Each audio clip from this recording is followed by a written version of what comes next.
Salut, c'est Alain. Quand on se plonge dans les documents médiévaux et qu'on s'intéresse tout particulièrement aux machines de guerre, on peut être amené à rencontrer des trucs, bizarres, étonnantes, improbables même. Des trucs dont on se demande quelle mouche a piqué l'illustrateur ou même pire, l'inventeur. Et alors bien sûr, le premier étonnement passé, on se pose inévitablement la question de savoir si ces trucs étranges ont réellement existé, si des armées les ont réellement utilisés sur les champs de bataille.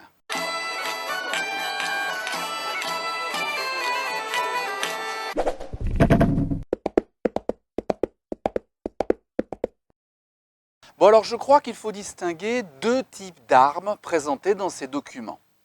Il y a d'une part celle où l'enlumineur a essayé de transcrire des explications d'auteur qu'il n'a manifestement pas comprises. Et d'autre part, des inventions d'ingénieurs qui avaient plus ou moins les pieds sur terre. Car on n'a pas attendu le Moyen-Âge pour rédiger des traités militaires. Des Grecs, des Romains et d'autres se sont penchés sur ces questions et ont laissé des ouvrages qui servirent longtemps de référence. Ils se nomment Onésandre, Élien le tacticien, Athénée le mécanicien, Héron d'Alexandrie, Apollodore de Damas, Philon de Byzance par exemple, mais aussi un certain Publius Flavius Vegetius Renatus, plus connu sous le nom de Végès. Bref, une foule d'auteurs, tacticiens, stratèges et maîtres d'armes, dont on s'inspire au Moyen-Âge pour faire la guerre et qui vont devenir de véritables références, comme je disais. Oui, mais le problème, c'est que tous ces anciens ont laissé abondance de textes, mais très peu d'illustrations. Et du coup, pour les enlumineurs qui ne sont pas eux-mêmes spécialistes de la guerre, transcrire les descriptions en dessin, ce n'est pas toujours chose facile et donne lieu à des interprétations, légèrement exagérées.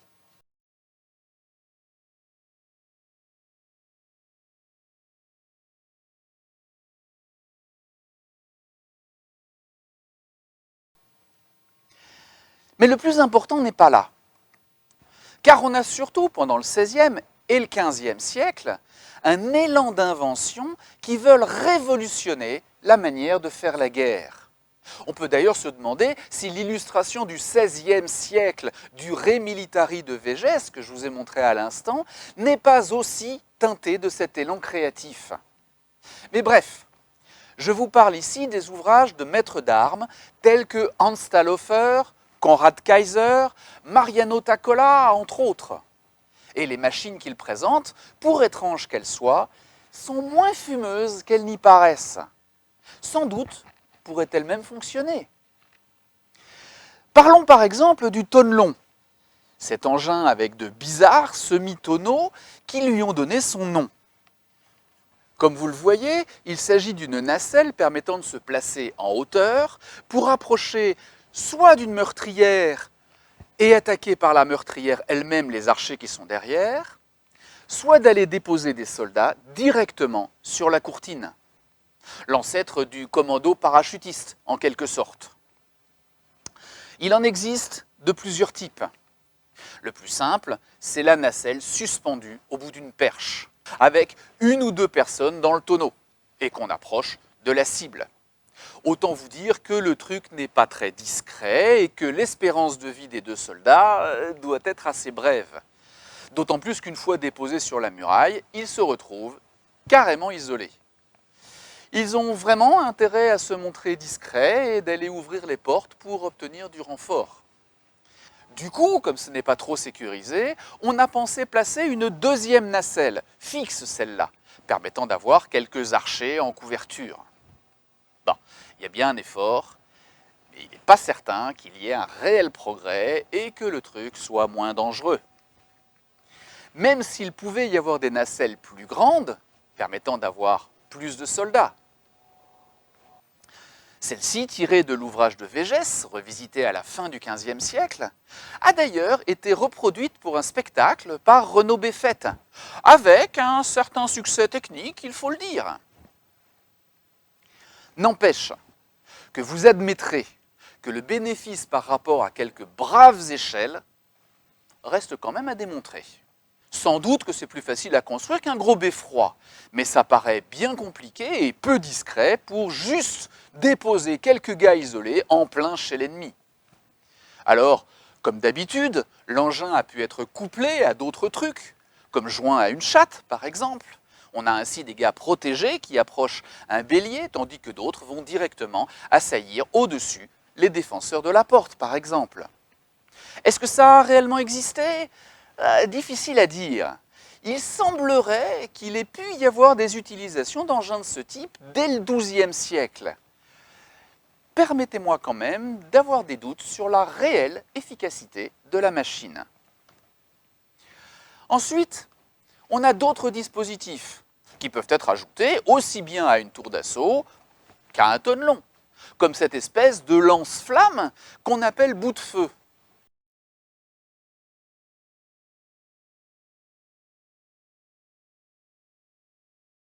Utiliser le feu contre les ennemis n'est pas nouveau.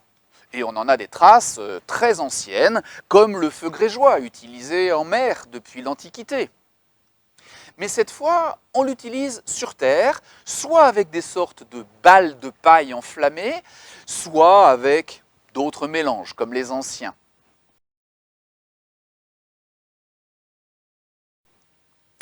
Le problème, c'est d'une part que cela risque vraiment encore plus que sur l'eau de se retourner contre ses servants, en particulier si vous mettez un tel dispositif devant des chevaux au galop, ils ont intérêt à être sacrément bien dressés pour accepter d'avancer.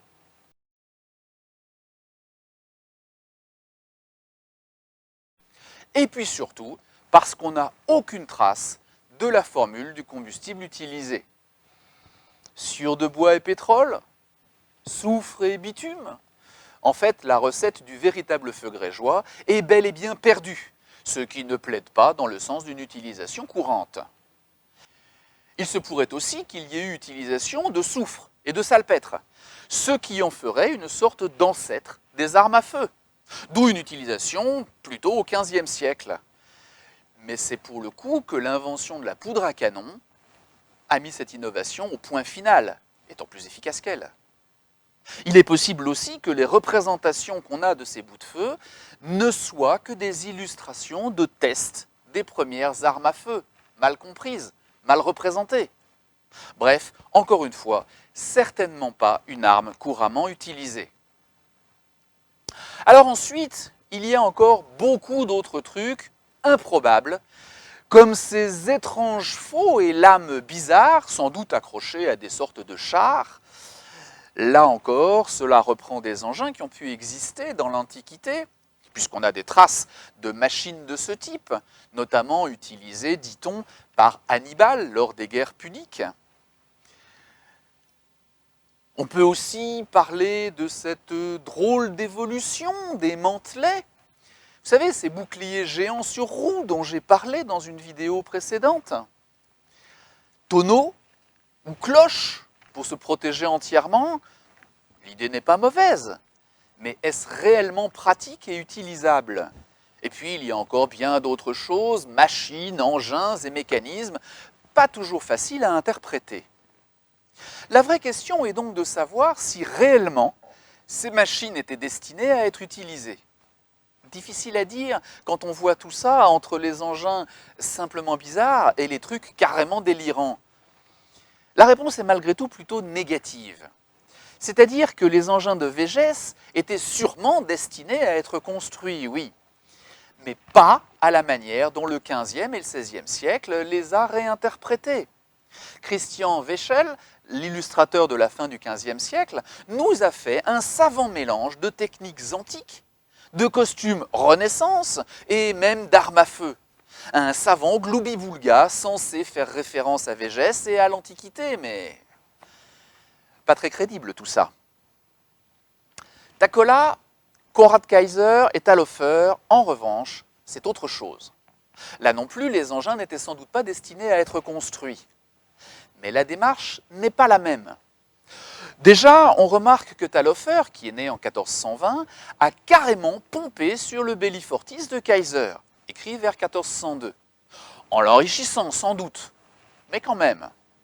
Bon, on va dire pudiquement qu'il y a là une vraie continuité dans la démarche. L'idée est alors plus d'initier une réflexion dans les cercles guerriers sur l'armement futur que d'y apporter directement des réponses. Souvenez-vous, la guerre de Cent Ans n'est pas très loin, et elle a été à l'origine d'un véritable bouleversement des techniques militaires. Échec des charges de cavalerie lourde à Azincourt, importance de l'artillerie, d'abord arcs et flèches, puis armes à feu à Castillon. On est à une époque de profonds changements, où on se cherche, où on essaye de s'adapter, voire d'anticiper. Les maîtres d'armes qui écrivent ces ouvrages cherchent à se vendre, à montrer à un potentiel mécène employeur qu'ils ont des idées, qu'ils peuvent faire avancer les choses. Peu importe que les manuscrits présentent des choses peu réalisables, l'important est que vous compreniez ma démarche créative. Et soyez-en sûrs, ensemble, nous pourrons faire de grandes choses. Mais la démarche initiée ici nous est finalement bien connue. En 1452, un très grand inventeur voit le jour. Il s'appelle Léonard et naît dans la petite ville de Vinci en Toscane. C'est un génie qui nous laisse des inventions en pagaille, du char d'assaut à l'hélicoptère, en passant par la citadelle militaire idéale à Romorantin. Génie, oui, certainement, je ne vais pas lui retirer ça. Mais dire qu'il a tout inventé est quand même exagéré. Il n'a fait que continuer l'œuvre de ses prédécesseurs, dans la même logique, non pas forcément de construire ses engins, mais surtout de faire avancer la science militaire. Léonard de Vinci aurait-il été aussi génialement créatif sans Mariano Taccola, Konrad Kaiser, Hans Talhofer et tous les autres ?